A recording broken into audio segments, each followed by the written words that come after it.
CCN news एक पाऊल महाराष्ट्रासाठी।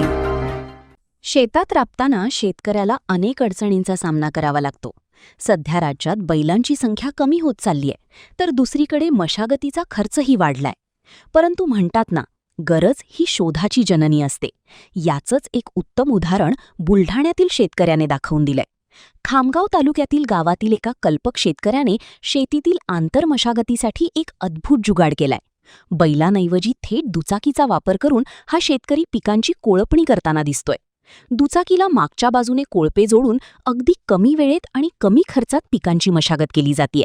वाढत्या महागाईत आणि मजूर टंचाईवर मात करण्यासाठी शेतकऱ्याने लावलेला हा देशी जुगाड सध्या चांगलाच चर्चेत आहे। या जुगाडामुळे शेतकऱ्याची वेळेची आणि श्रमाची दोन्हीची बचत होत आहे। या कल्पक शेतकऱ्याच्या जुगाडाची सध्या पंचक्रोशीत मोठी वाहवा होत आहे।